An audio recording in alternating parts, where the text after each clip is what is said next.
Quench Juice Bar Philadelphia. Minority and vet owned, using local vendors for their fruits and adding no added sugar to their products. Available on DoorDash and Grubhub. Grab yours today. Location 1500 Market Street, Suite 1455, Philadelphia, PA. Grab yours today. Yeah. So Jacob York, he obviously with this Drake and Kendrick battle, it's a lot to talk about. He went on another level as far as Drake, Kendrick, and academics. I want to play it and get your thoughts. This question recently, and I'm like, yo, does Drake have any real friends in music?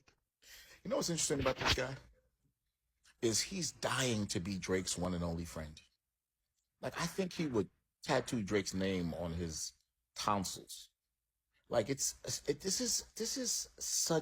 is where the state of media is today for your generation.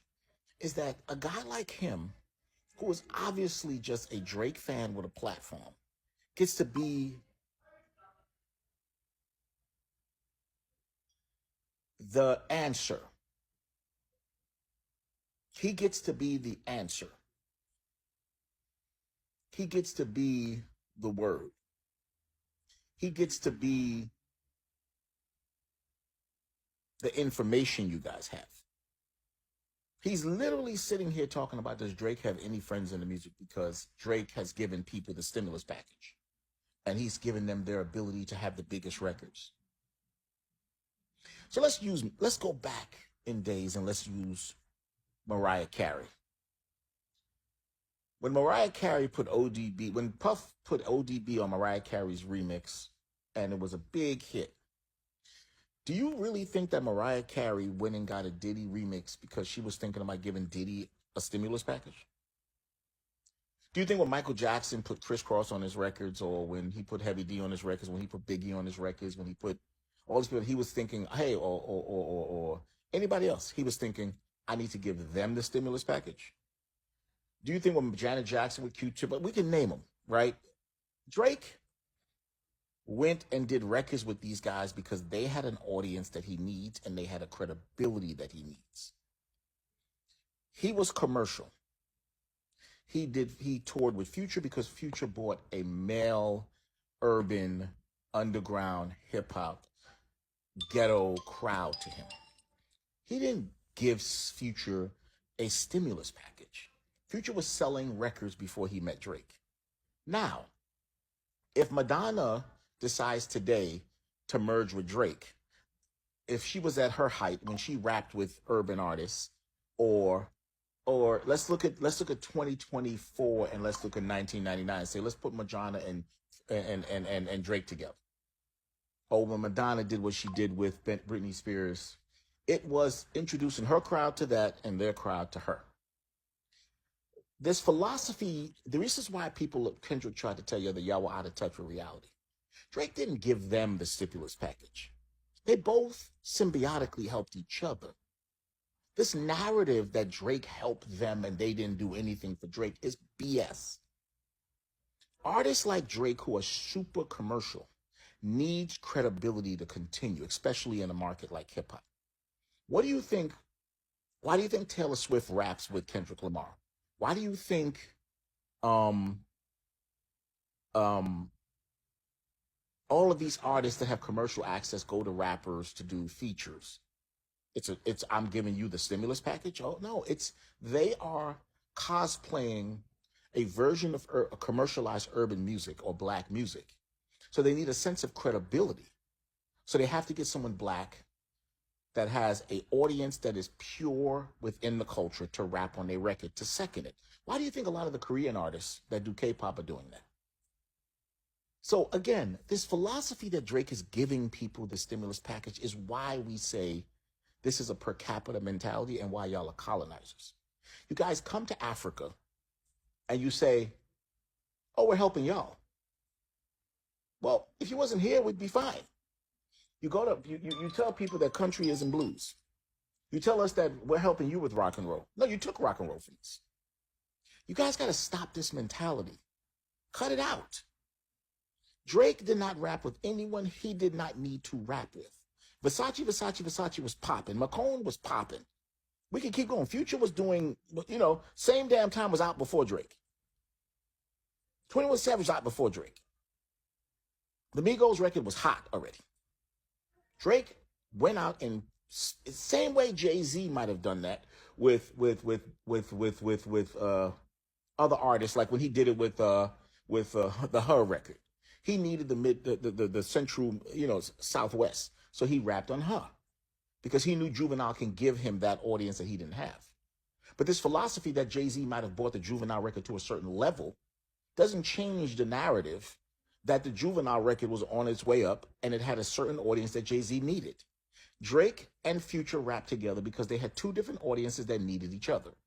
There is no Drake stimulus. Cut it out. It's disrespectful to hip hop, to rap, to urban music, and to our culture. That guy is not like us. Stop listening to him. The ending, that guy is not like us, was in reference to academics. Just Right. to kind of put a bow on that. But what you think about that? Kind Nah. of lengthy, but drop some. Nah, but it's what Kendrick was kind of saying a little bit, in his song as well. And when I'm listening to Drake, because I've been listening to it the last couple of days, his Family Matters joint. Yeah. The first thing he says, he shouts out YG, Chuck T, and somebody else. And what the dude I think is saying, I think Jacob York is pretty accurate when I'm hearing this and putting it all together. As far as like him, I'm gonna deal with the street cred part. Like, you want to hook up with these dudes because first of all, nobody believes this dude with stuff that he's saying. You could tell he's a nerd or dork, but you talking all this street shit. But now you got to stand beside street dudes and be cool with YG and Future and 21 Savage to get that credibility. Like you're really about that life when everybody knows you're a pop star. I can definitely agree with that. I would never sit up here and say that Drake getting with another artist or doing a collabo is. I never looked at it the other way though. Like, academics are saying, it's like Drake got these dudes popping, and to a certain extent, it's one hand wash the other though. Like he said, Future's crazy. He never needed Drake. 21 Savage never needed Drake. Some of these artists never needed Drake. Drake needs them more than they need him. Even like the Rick Ross collaborations back in the day, and him being with Birdman and Wheezy, like them shits didn't need Drake. And Drake did his thing. I would never take nothing away from Drake as an artist, right? Great artist, great rapper. But interesting. That shit's very interesting to me, man. Now, I'm a little torn though when people say that, and I want to get your opinion on this. He's a vulture. That he might be half Jewish, but his daddy's blacker than me. You know what I mean? So I don't kind of, as far as the vulture part, not the racial part, but it's like him being from a totally different culture, him being from Toronto and whatnot. I don't know how the dude grew up and whatnot, but it's clear to see that dude, in my opinion, is a square. Yeah.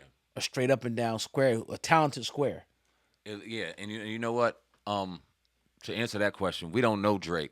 From outside looking in, we can say it. And I agree 1,000% with what you say. But you look at the dynamic between J. Cole and Drake, and I'm talking about ethnically, they're the same exact. Mama's a white, daddy's a black. Yeah. But J. Cole's looked at it at a whole different light because I think that there's a certain authenticity that J. Cole gives off amongst his peers and amongst the masses that gives him that pass to go ahead and walk and understand that he's of both white and black origin, but at the same time knowing that, no, he's for the culture. He is the culture. This isn't fake. This isn't made up. Yeah. This isn't something that I have to try to be. This is something that I am. Yeah. Drake didn't live around. And I don't know J. Cole's situation with his dad, but Drake lived in Canada. We don't know how sheltered his life was. We see videos of him at bar mitzvahs when he was a young boy and things like that. We've heard him. So he may have, and the people that have beefed with him have kind of touched on this, an identity crisis when it comes to his black side. Issue when it comes to his dad and that whole black side, and just knowing the culture and being the culture, but kind of being a chameleon and knowing how to act around your black cousins, but then knowing how to act around your white ones. Damn. Being around your white ones more, so you adapt more around that. Yeah. And now that you're amongst your black cousins again, i.e. the Futures, the 21 Savages, you know how to walk and talk amongst a room full of them motherfuckers, but when you close your eyes, you watching yourself walk, it's like, niggas, damn. I just kind of feel I give that fucking type of impression from Drake. And when you look at some of my favorite Drake songs, the one with The Weeknd, the one with fucking Rick Ross, some of the Future ones, he ain't cool with none of them anymore. Yeah. None of them. Yeah. Damn. You got to ask yourself, man, like, is this them or is this him? It's something deeper. From the outside looking in, that's what I gather. But it's the J. Cole and Drake ethnic dynamic is kind of something I really pay attention to amongst his peers. That's something I look at. Yeah, but it's like even with that, it's like sometimes you can be more like your dad or your mom, or or take on, like you said, another one culture over other one because one is more favored than the other one. One is on a higher, economic level, is looked at better. So you might say, "I'm gonna gravitate towards this side." That damn. I think you hit that shit on the head, man. As far as with that Drake shit, yeah. But I want to say this though, to J. Cole. Remember when he bowed out of the battle joint? Now I understand why though. And I don't think it has nothing to do with the shit that he could have said. Like lyrically, he could have gotten this shit and been banging though.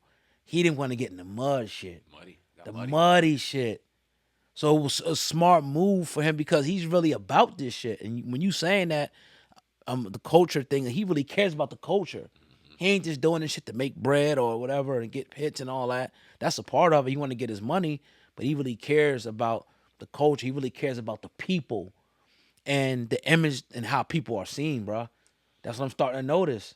That's profound that you said that, and it's important that you say that because Right. you're getting clowned a lot when you talk about it. But when you look at where this has end up, and people's children and wives and other people are involved in this shit, and you know what I mean, Drake's baby mom can't drop a picture on IG with her son without it being flooded with Drake and Kendrick shit, and Right. people that have nothing to do with this catching strays. Why would J. Cole want to put his family or his people through that? Right. He just want to make music for the people. Right. And how can you blame him for that? Right. That's why when he says this is bloody, people enjoy blood. He was so on when it came to that. He looked like a punk in the grand scheme of things at first, bound out of the fight. But when you understand why, he wasn't scared. Right. It just morally and ethically wasn't right for him. And you are profound, man. I'm glad you brought that up. That needed to be said. And then it's like at the end of the day, like you about to be going back and forth with Kendrick, like these y'all brothers, and I consider Drake a brother too. Yeah. But this is a little different with Drake because like the cultural aspect of it, him being entrenched in the culture of hip hop and really caring about it. I don't know if I can say the same thing about Drake as I can say about Kendrick and J. Cole. Yeah, good I point. don't know if I can say that, but yeah, it got ugly, man. A lot of racial undertones, a lot of people talking about kids, light skin.